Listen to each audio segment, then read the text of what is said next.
and welcome to Quality of Life Radio, hosted by Lisa and Nancy, editors of BigBlendMagazines.com.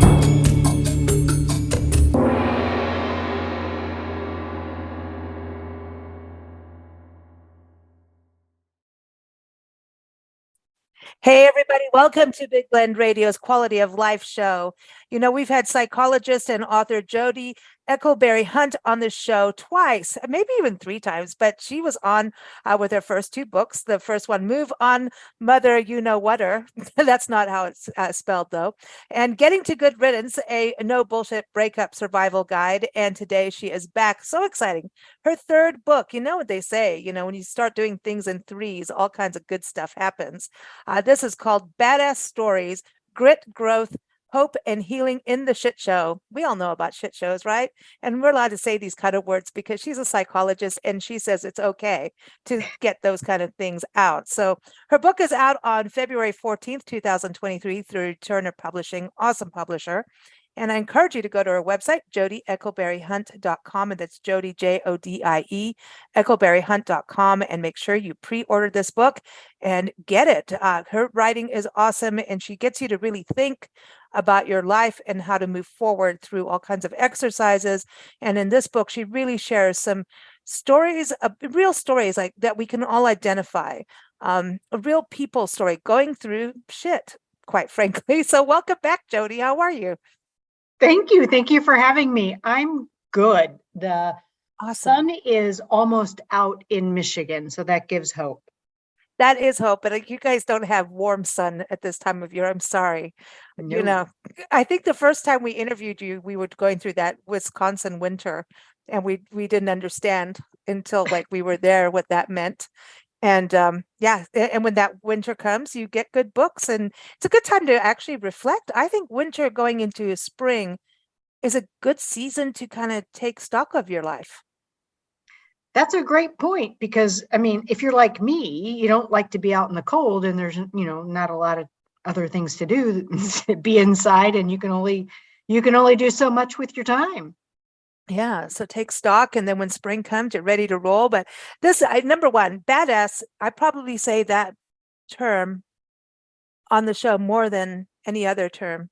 Badass, I can't help it because it's like people have badass stories, and I think that's really great about your book, that you're shining stories of everyday people going through stuff, things that, I think we always we want to vote for the underdog. You know what I mean? It's like in sports or even in politics, right? We want the underdog to win. We want people like us and to make it. We want to root for those people. And we are those people, aren't we? Yeah, I think you're hitting at really my core point that I try to make is that everyday life is badass. Life is hard. Life is challenging. Life is full of shit. And showing up over and over and not giving up is badass. And oftentimes when folks are telling me their stories in my office, I find myself thinking, wow, you've actually done a lot. You've been through a lot. And when I feed that back to them, they look at me like, are you crazy? Like, why are you saying that? But that's the thing, is we don't see the badass in our own stories because we have these distorted lenses and filters. And so, I often say, if I were to take somebody's story and assign it to another person with a different name and feed it back, people would be like, oh my, that's awesome that they did that. That's really great. And I say, that's you. People are like, wow, I didn't see it that way. I think that's, when we also tend to think for women too, we pile things on and just kind of keep a closed eye while we keep swallowing shit. I get to say shit on the show since you're here. I love it. Thank you. But it's true. We do keep swallowing it. And then eventually you really can't just keep doing that. It's like eating way too much cake, but it's not nice cake, Yeah, absolutely. I think you hit the nail on the head. To get it out and go through something. And what about fear? I think that's something, is going through your book is there's fear. People do things out of fear. People don't do things out of fear. And at the end of the day, no matter what it is we're going through, isn't it badass comes from facing fear. And, I love the word grit too. Grit. I always look for that in music. You've got to have that grit. If it's over polished, yeah, it sucks to me. But grit has that traction. Like when you're driving, you need that little bit of dirt on the road, especially you need that salt on the road during that snowstorm. You need grit for traction to make things actually roll forward. If it's all polished and squeaky clean, it's boring. Yeah, I think that there's this idea if we hadn't had certain experiences, maybe our lives would be great. And that's judgmental, first of all. But I think those experiences, they can beat us down, but then they could also create that grit, that stick-to-itiveness. And fear gets us stuck. People either being afraid to address something or telling themselves the worst possible scenario or in learning to avoid or just getting paralyzed by their fear. So I actually think I do call it badass. Look fear in the eye. And it doesn't mean that you're done.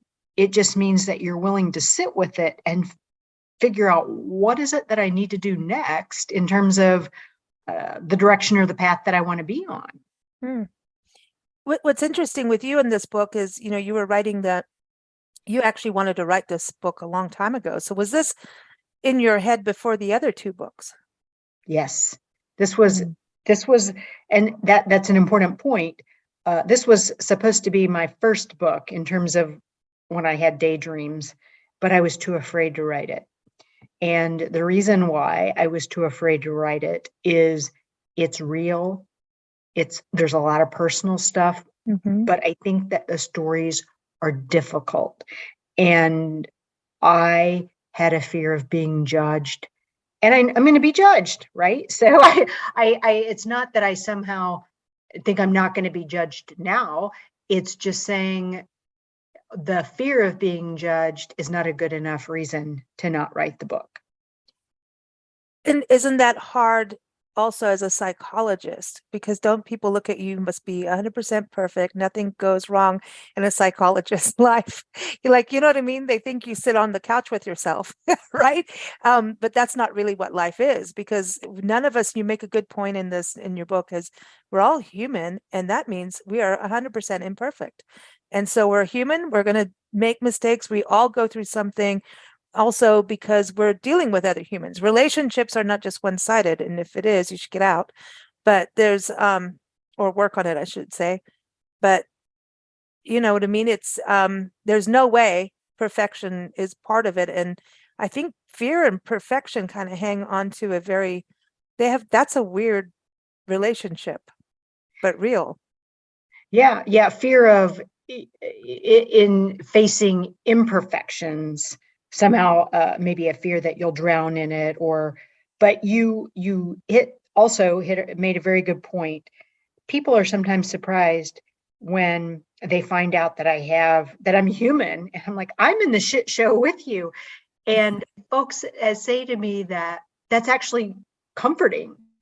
It's comforting to know that I'm no different than anybody else. And some of my favorite stories are about my parenting fails. And I think, again, that gets to a very important message, in my opinion, in the book, which is the feeling of being alone, the feeling of being isolated or too different or unacceptable keeps people in this shame and this isolated state that actually gets in the way of growth. So I guess hearing that I'm no different and I'm being willing to share my failings helps people feel less alone and less different. I think that it makes you more connectable to me. It's like you can identify and relate. And you talk about that, like, people getting around the kitchen table. And as women, I mean, it's like when we lived in England and South Africa, it was the pot of tea comes out at everything. later ice cream or wine, but the pot of tea was like always, okay, is this a tea moment? And everybody gathers around, but it's some real stuff. And when you're with close friends that you trust and rely upon, you can really communicate about that of what's going on. And I recently connected with my best friend that I haven't seen for years. I mean, 30 years, when we grew up in South Africa together. And we actually reunited in Michigan, believe it or not. And it was really interesting to have this connection with her and go back through her life. So when we had to leave South Africa, everybody kind of bailed at certain times for certain reasons. And hear her stories of what she went through as a woman, and professionally, with family, with kids, divorce, same thing. We all have these stories, and it's like, I'm looking at this girl going, we graduated high school together, and I knew you were a badass, but like, you're my hero, man. I'm so glad you're my friend. I'm the luckiest girl on the planet when you hear those stories. And you have this, I think when people share these stories, there's a camaraderie, and it makes you want to be the best that you can be for yourself and for your loved ones. Because if you're feeling better, those around you are feeling better, right? Yes. And tying back to your point earlier about perfectionism, sometimes I think that the pursuit of perfectionism is somehow trying to prove to yourself or others that there's nothing that anybody can have or use to get to you. And it's a false, it's a mistaken quest, I guess.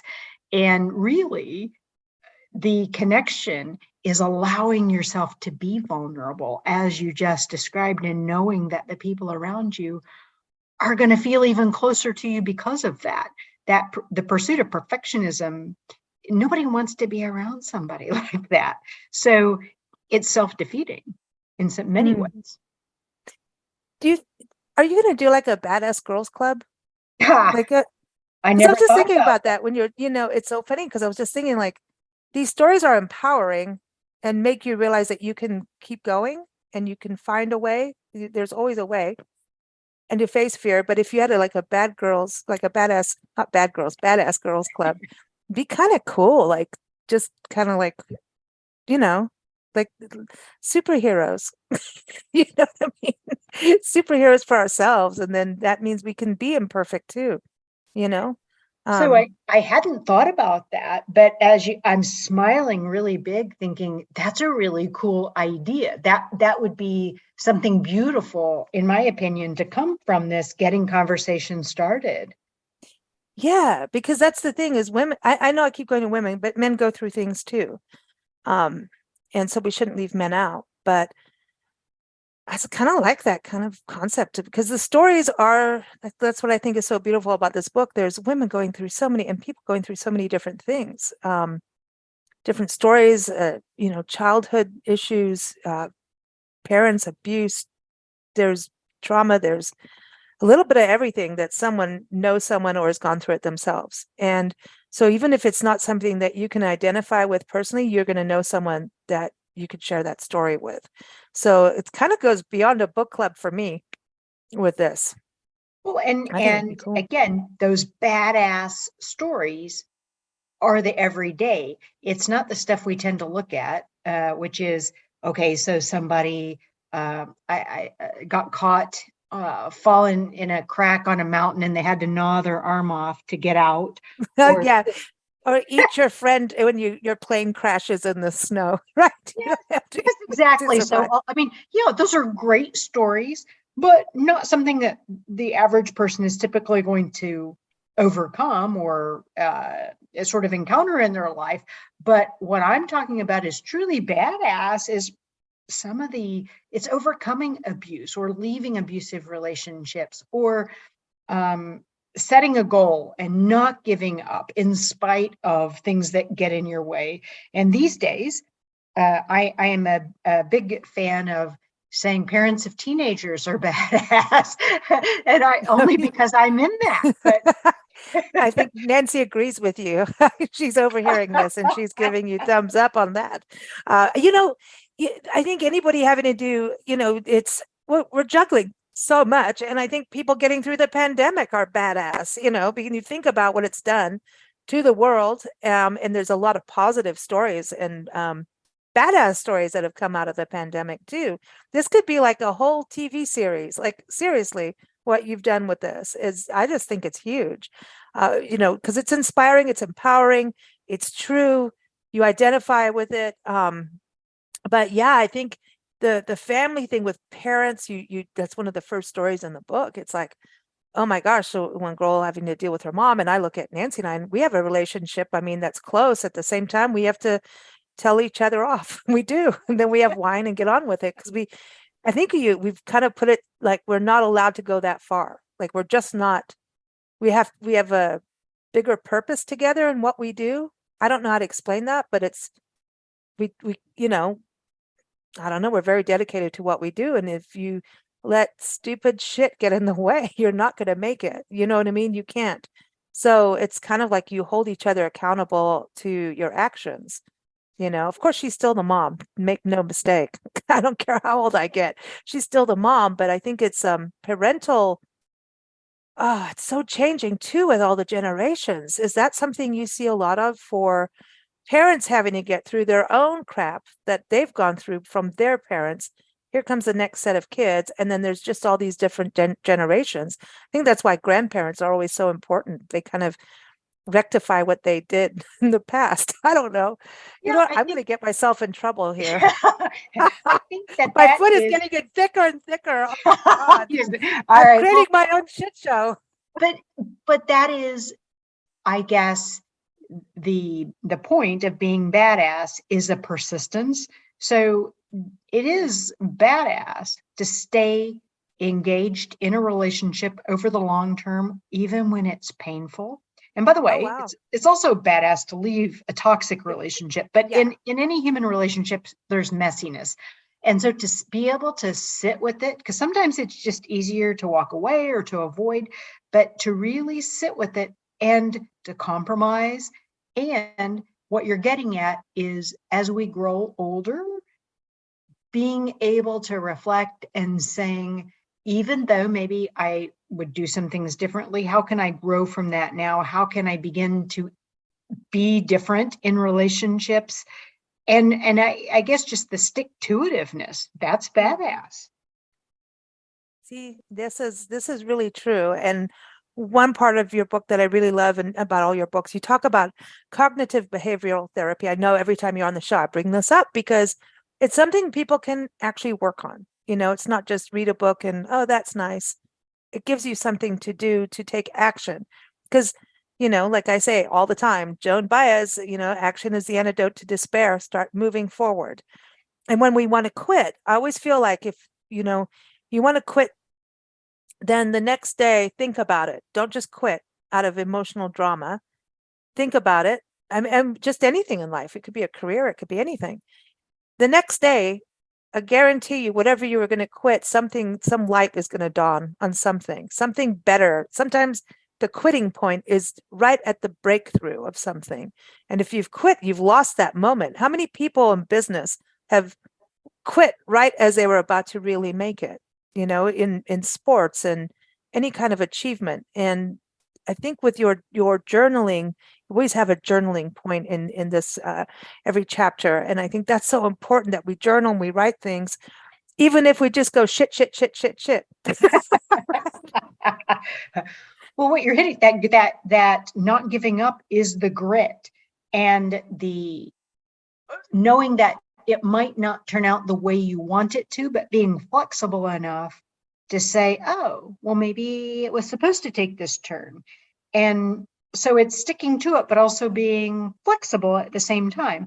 The cognitive behavioral stuff, I really feel like the section of the book that I really hit hard with that is the healing chapter, because so many of us, and you've mentioned women's issues, particularly women, are fixers. We want to fix. We want to help.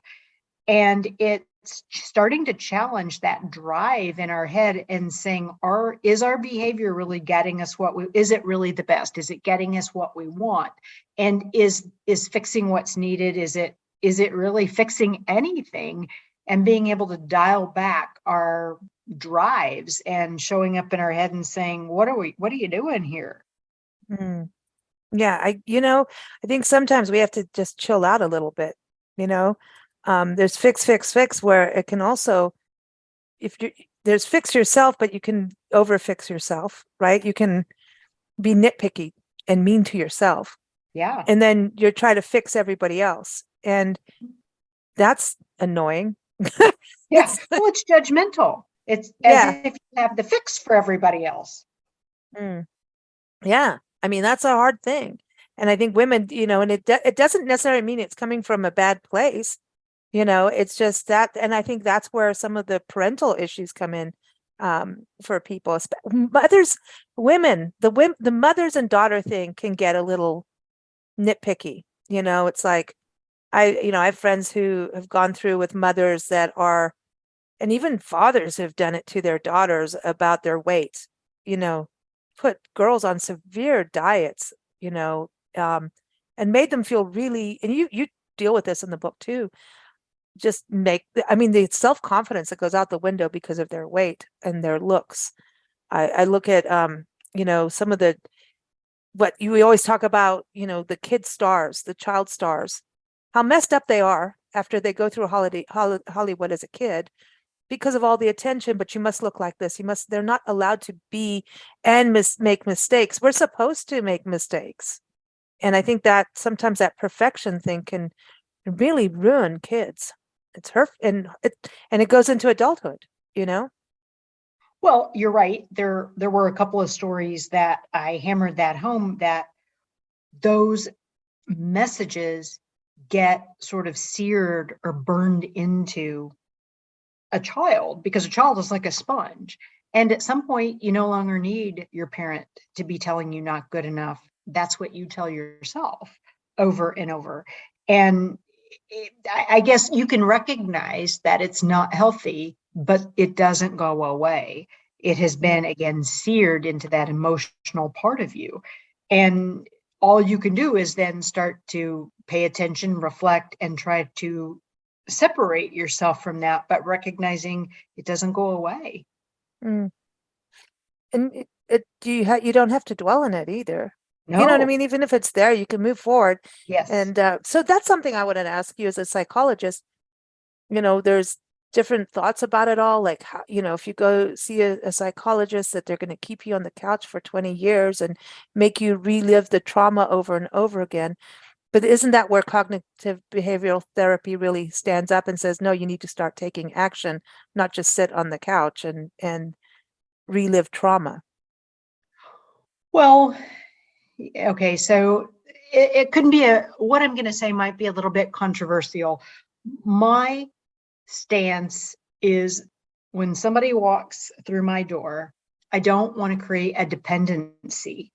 And I think that it is important to understand oneself, but the most important thing is applying that understanding to the present day. And I am big in saying you can talk about the why I do this, the why I do that, why other people do this and that. In the end, okay, that's why, but what are you going to do about it? So I am a believer in short-term therapy. I don't believe, but that being said, I think short-term therapy over the course of your life, meaning you come in with a problem, understand yourself better, learn some new skills, go out and live life, and come back as needed for a drop in. Because I think people can benefit from therapy off and on over the course of their lives, but not long-term dependent therapy. I object to this idea that you're going to go for an extended period of time, have this aha moment that's transformative, and then your life is going to be different thereon. That's the movies. That's not real life. Right. Well, I think this is the beauty of your books, and that you're just so very real. And I appreciate you answering the question, because I think it's, it's always in the back of people's minds. And people always talk about this. And I'm like, well, Jodie's coming on the show. I'm asking. Well, because you're real and you're straight up. And I think that's what we all want. We don't want someone, it's like when you go see a therapist or psychologist, you're there for a reason, like you're saying, to get a skill set, to learn, and to look at things in a different perspective. And how are you going to use that to move forward? It's about moving forward, and you don't want to sit in the trauma land if you've been through something traumatic.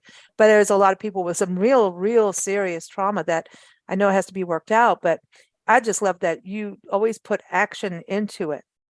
And then what these stories are showing, how people got forward and had that grit and just kept going, instead of throwing the towel in on their life. Because when you start throwing the towel in, you're really throwing the towel in on your life, Well, I think what you're hinting at is my philosophy. Bad things happen, traumatic things happen, and you might feel victimized, but you won't make the transition to survivor until you do something differently with it.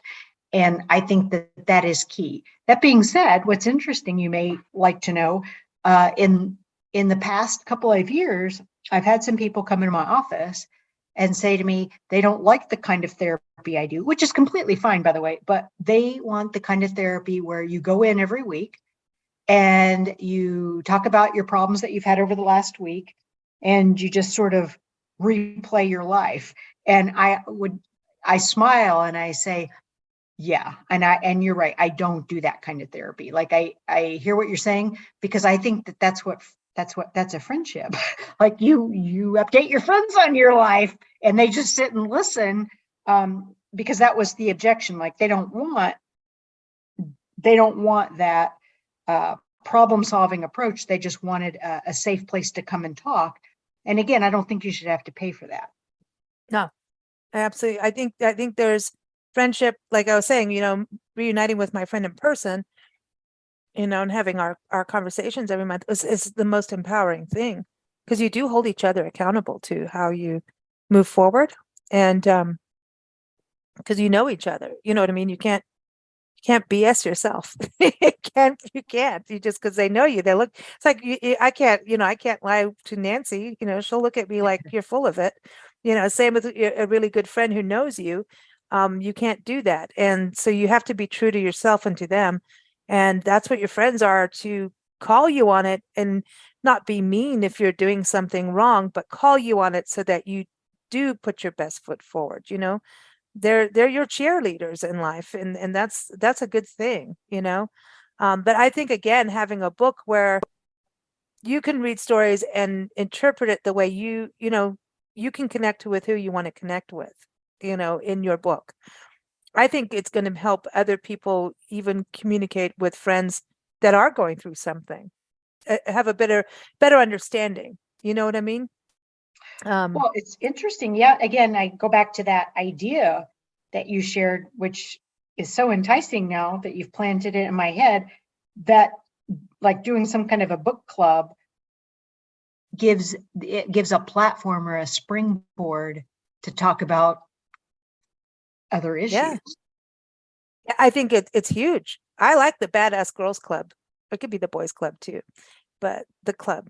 I think it's more fun because it is empowering. It isn't about wallowing in drama. It's about moving forward. And when you hear how people move forward, I mean, people go to AA. It's a supportive culture. Everybody's got their opinions on AA. I've never been to AA, but I know friends in AA that have a can-do attitude from hearing stories of how people are recovering. And so it's kind of like, that way is how I mean it. Like it's like a support group but not even that. It's just like, yeah, man, Well, people can do things. You don't have to be a Kardashian in the news, not to knock the Kardashians, but you know what I mean? You don't have to be. That's the other. It's about real people doing extraordinary things. Well, if you look at some of the research on AA, in groups like that, what really makes them work is the social connectedness. It's the sense of, I am not alone. And I think if you talk about any kind of a book club or any sort of support group, that's that essential component. And that is really what I wanted to convey in this book, that you are not alone. Mm.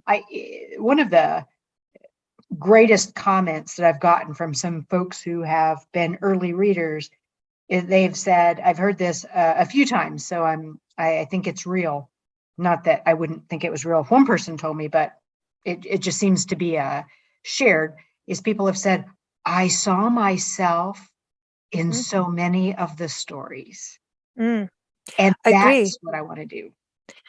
I agree, because it's not everyone's sharing a whole story the same, because everyone's in a different circumstance and different life, right?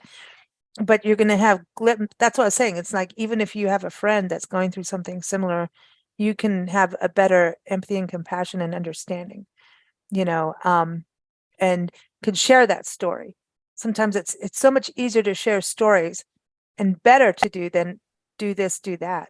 You know what I mean? Because people do have to work out their way out. You can offer suggestions if asked, but you don't tell people what to do. It's like, if you have a friend that's maybe in an abusive relationship, and you say you need to get out. I mean, I can't help it. I will say that. There's no way I wouldn't.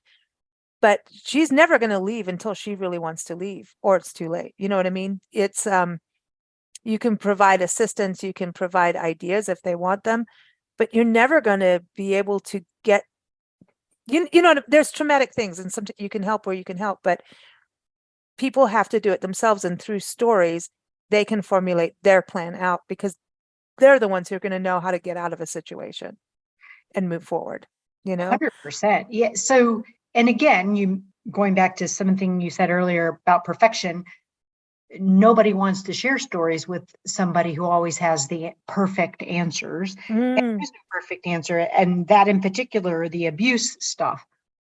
I used to work a fair amount in domestic violence. And one of the things that I learned is women are most likely to be killed when they leave. So it's not something that you just like kind of pick up and do. And when you just tell somebody, oh, just leave, it's sort of minimizing the very real risk. So certainly there is a way out, and I'd like to help you with the way out, but there has to be an ownership of that risk, and it's the person who's in danger. So right, it is. Yeah, to me, it's like, how can I help you?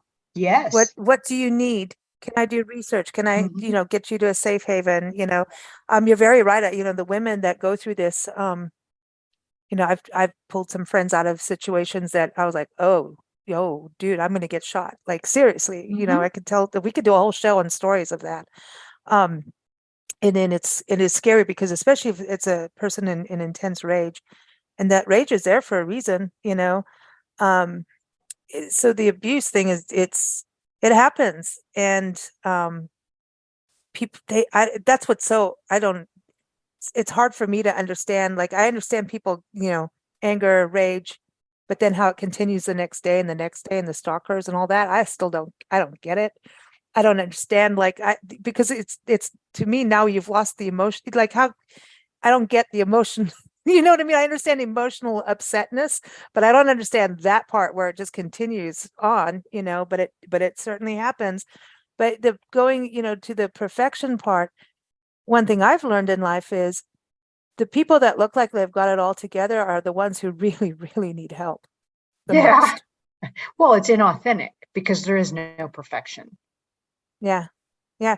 They're putting up a front for a reason.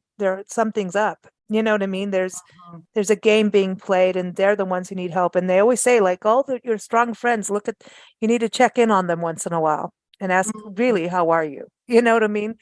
And it's true. There's a lot of strong people you just don't understand. Oh, what happened? No, they maybe committed suicide, and you're going, what? This is the person who was the perfect image, right? Didn't happen. It happens. So it's again, that's the other thing.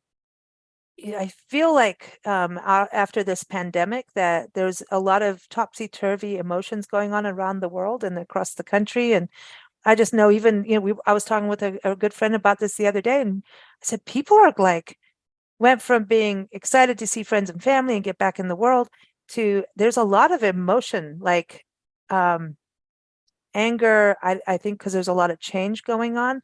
So there's a lot of frustration, desperation, if there's, change, especially finances and stuff for some people. I kind of feel that. And I don't, I know that even during the pandemic itself, there were a lot of, the hotlines were all being called, you know what I mean? The suicide watches, all of that. I don't mean to be a downer, but it's true. There was a lot of emotion and we're not quite out of it. And I feel like the stories will help those people see that, like, don't go too far with whatever you're dealing with. There's always a way out. Look what these people did. I think that's a really important thing. Just, when I see what's going on. I don't know if you're seeing that too on your side of the couch. You know what I mean? But people A can lot. get into a depression with everything that's going on. Yeah, and I think that a lot of anxiety, feeling like life is not predictable. And I don't know It's not. it truly is not, but it's not just the pandemic. It is all the divisiveness in our society around the pandemic as well. And people not feeling trusted, and people feeling, I guess what I would say, my sense is there's just a lot of divisiveness, but I think it feels to me like we are now in a society where everyone is quick to judge and attack. And instead of taking a step back and realizing that you don't know what other people are actually dealing with, and it's not really your job to judge, but just taking a step back. So I think all of that is creating a lot of anxiety. And there has been truly the feeling of being isolated and disconnected. And maybe not that at all. I think my book is going to be any kind of a panacea or a fix for any of that. But I also included the chapter on hope. If hope can mean many different things and can look different ways, and sort of expanding people's ideas around hope. And hope can, as one of my chapters, hope exists in dark places. Yes. I think that the pandemic going on and things going on in society, sometimes it's hard to hang on to hope. I think you're really right. You have to find hope in the little things. Yeah. There's a friend of ours is a musician who comes on the show, Johnny Schaefer, all the time, and he created a gratitude club. And so I was like, oh, I'll do that on Facebook. You go in every day and you put 5 things. And I'm like, dude, okay, like I've run out of time, but I'm always trying to find, oh, this is cool. This is cool. My one friend is like, Lisa, you can't put the same thing down every day. You could be just grateful that you could afford a cup of coffee. You don't have to have these monumental things. And it's really true. And he did that, especially during the pandemic. People had to find that hope. And when you look around, there's so much to be grateful for. Like Willie Nelson says, his life changed the day he started counting his blessings, and I think you're really right about hope. Hope always lingers in the dark places. We just have to look for it and be part of it if we can. And that is where, in order to hold on to hope, sometimes it can be helpful to have that human connection, to be reminded of that. And that's what the pandemic lacked, was enough connection. I agree. And then it was Zoom, right? Yeah. And then all of a sudden we're out with people and you're scared. Do you hug them? Do you not? Don't cough near me. Everybody looks at each other. Do you have it? Do I wear a mask? Oh, if you wear a mask, you're this. If you don't wear a mask, you're that. So there's all that crap going on. And it's become this big political thing where families are split up over politics. I think in technology, we're all sitting with our phone at a table instead of communicating. I've watched people on a date text each other. I'm going, what the hell is this? Come on, why are you even at a restaurant if you're not even gonna, just to take a selfie with the food? Like, come on. So I think we've retreated, so we maybe just don't know how to do all that anymore. Or you've also been, holed up with your family too long without having personal space. That could get annoying, for people. So it's a really interesting time, but the thing is we can get through it, and people have, no matter what it is. I mean, if you look at look at the Holocaust survivors. I always go to that, people have gone through that. People have been held in concentration camps and come out of it. How do they do that? That's a resiliency. And so sometimes I go, okay, but there's, like you put in this book, this is everyday people going through everyday shit. And how do they get through it without letting it drag them down? And there have been people, even again during the pandemic, or sort of after the lockdown phase of it, I was doing some wellness workshops with nurses, and talk about badass. Like, my saying to the nurses was, nurses get shit done. Like, they don't have time to sit around and talk about it. They're on it. They're working on it. And talk about cases of badass after the pandemic. And I'm not saying that physicians weren't exposed as well. It's not, again, one or the other, but nurses were at the bedside and weren't leaving and didn't know what PPE was working. They didn't have all the protection that they needed, and they still showed up. And that's badass. I like that. I think it is, Really? I hope you do this club, even if it's like a Facebook group, but I think it'd be really cool. I'm going to have to flesh that out. Yeah. And I don't think it should just be for adults either. I think teenagers need it. And it's interesting you say that, because I think they were probably one of the groups most affected during the pandemic. Yes. Because their brains are still growing and changing, and connection is like supremely important to adolescents. In fact, the adolescents that I was seeing in my practice at that time, anecdotally, one of the most go-to recommendations to the parents was, your kid needs some face-to-face time with friends. And oftentimes that was enough to fix whatever angst brought them into my office. That was very healing. The human brain is wired to be around other people, not to be in front of the computer. If you think about it, we're wired to survive.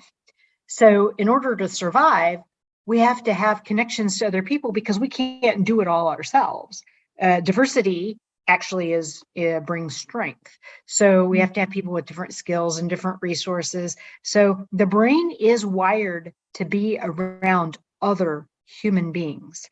And that all gets back to connection and everything else that we've talked about. But adolescents need that probably more than most. I agree. And just, again, you bring the reading part in so that people can internalize as they want to, they can go back to it, go back to a different story, read a new story.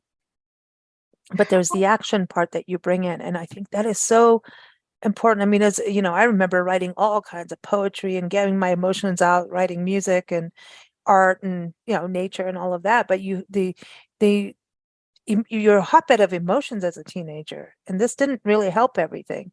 And there's fear, because we're looking at climate change. You hear it's the end of the world. Then we have school shootings. It's like, what the hell are they supposed to feel and do? There's a lot of emotions. I mean, when there was stuff going on when I was in high school, in political unrest and things like that. But our big thing is, oh my God, we have a pimple. Oh dear.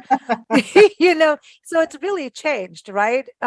For adolescents, and they do need help. And I think parents, and there's got to be a unity that comes through that. I think even the pandemic may have helped a little bit with that, but there's got to be a little bit more unity of breathing and understanding, and everybody calm down a bit and just have a meal, Yeah, it's teenagers. It feels like, so now I'm officially feeling super old, because I want to say teenagers these days have it really hard. And I'm sure that that has been thought of many times over the years and the generations. But the social media piece in terms of teenagers and never having known a world without social media.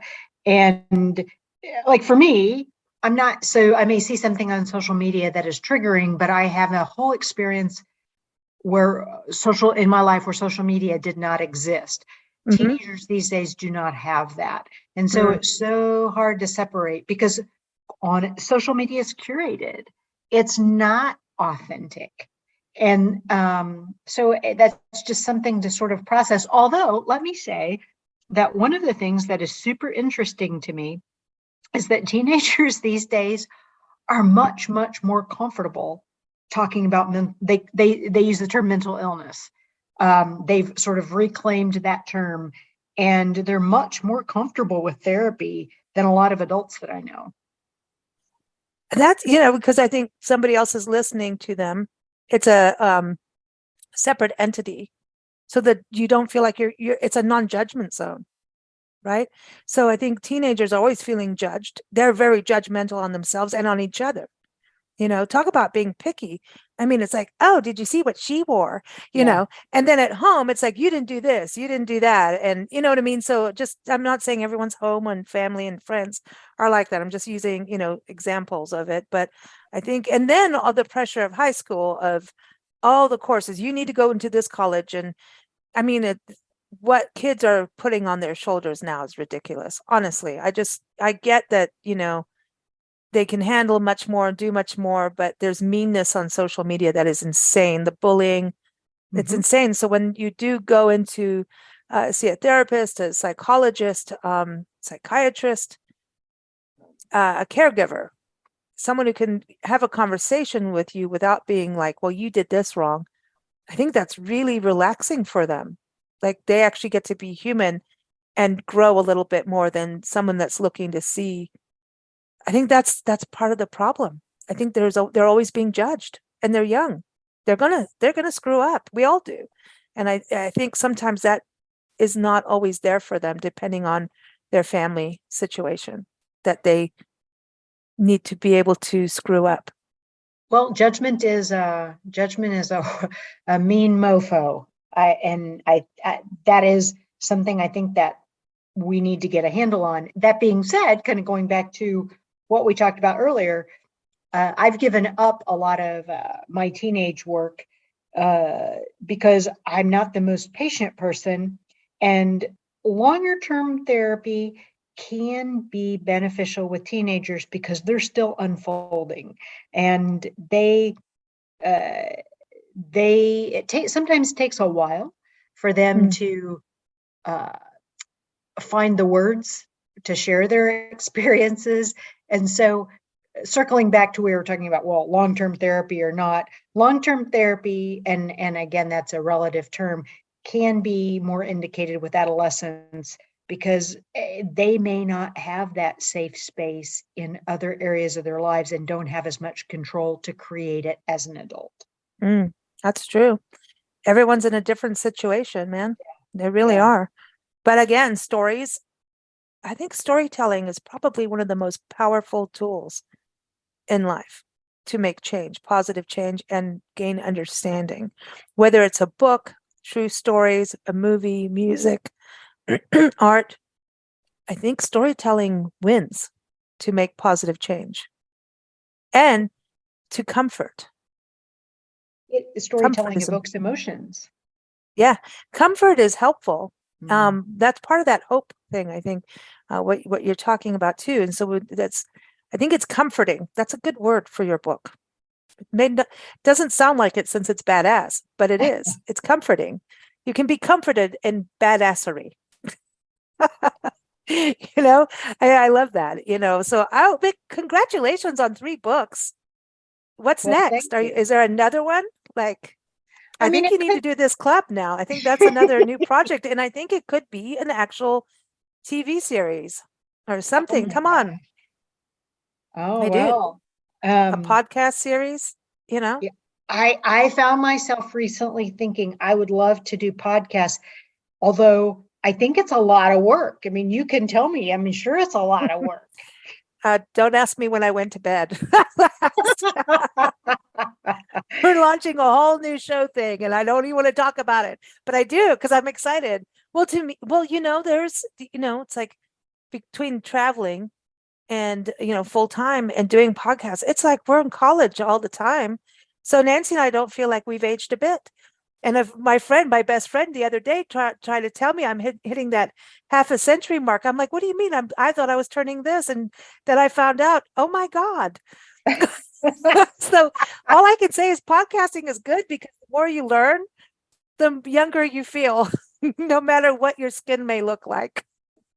Exactly. You're keeping your mind and your body and your spirit alive. That's badass. Yeah, it is badass. Heck yeah. Heck yeah. Well, thank you again for joining us on the show. It's cool to have you on for all 3 books. We're waiting for more. And we're waiting for more, Jodie. You've got all the rest of winter to get writing. I'm just saying. So everyone, again, go get Jodie's books, all 3 of them. Move on. Oh boy, I really want to say it, but I can't, can I? Well, somebody said it. I had a therapist say something really naughty on the show the other day. So, but move on. I said mofo. Mofo. Okay, so that's mofoer. See, that is like that's like moving forward. If you're from Rhode Island, you'll sound, mofo. Move on. And then getting to good riddance, a no bullshit breakup survival guide. We like that one too. And you may need that on Valentine's Day. Be like me, break up with people on holidays. It takes the stress away. You don't have to buy them a gift. Just go for it. Also, badass stories, grit, growth, hope, and healing in the shit show. That again is out on Valentine's Day. Perfect time. Through Turner Publishing. They're awesome. They do great publications. And again, all by psychologist and author Jodie Eckleberry-Hunt. You can go to our website, jodieeckleberryhunt.com. See her on social media. And that's Jodie, Jodie. Thanks for joining us here. Keep up with us at bigblendradio.com. Thank you so much, Jodie, and have a badass rest of your day. Thank you. You too.